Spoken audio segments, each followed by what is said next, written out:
Hello guys! Nandito ako ngayon sa sa bukid. So may mga nauna na guys na nagtanim ng palay. So ano to Mara? Hybrid na certified na palay to guys. So nauna sila na nagtanim. So yan na guys, tingnan nyo. Yan. Pero hindi pa totally talaga na may tubig dito sa aming bukid guys. So pero nagtanim, mayroon namang naunang nagtanim. So ayan na guys, sa background ko, hybrid to guys. Tapos nag-spray si Kenneth sang iyang palay. Ayan si Kenneth guys, nag-spray. Kenneth! Say hi! Hi Kenneth! Nan, si Kenneth guys, nag-spray sang palay niya. Sa purong pagkakaisa to guys. So sa mga kumuha ng binhe, alam nyo na mga free. Ito na yung ano guys, kalabasan niya na pag itanim nyo siya. So yan, ginasprayhan niya, ginaspray ni Kenneth ngayon ang palay para siya'y lalong yumabong. Kagaya ng pagmamahal ko sa aking mister, lalong yumayabong. Diba? Kagaya ng pagmamahal niyo sa inyong mister, lalong yumayabong, tsaka sa inyong asawa sa mga anak pa. Ayan. Diba?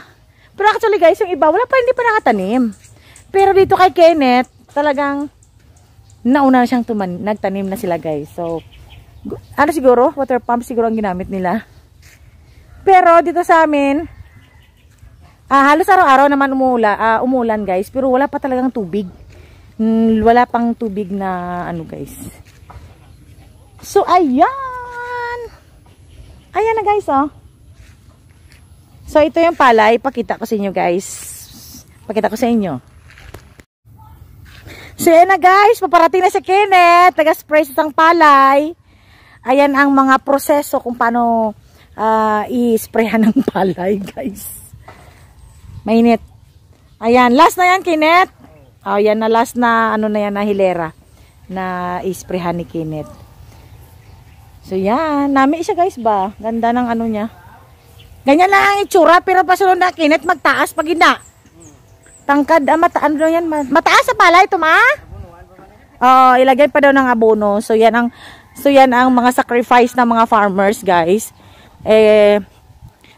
Grabing ano, guys, kumbaga sa umpisa hanggang dulo, daming trabaho talaga, guys. So ayan, sprayhan nila. Tapos kasunod na naman, ano naman nila? Pabunuhan, harbison, nilamunan. Yan ang mga sacrifice ng mga farmers, guys. So, nandito rin si mother nang na kaniyog. Dali na muli, guys. So, yan. Ano? So, yun na, guys. Tapos si Kenneth. Last na yun doon. Bata-bata ko na, guys. Taka, hinok-nok. Ano sa dulo? Nok! Si hi! Yan. So, tapos na si Kenneth nag-spray. So, yun lang, guys. Yun lang, guys. Diba? Green talaga sa guys. Diba? Thank you for watching, everyone.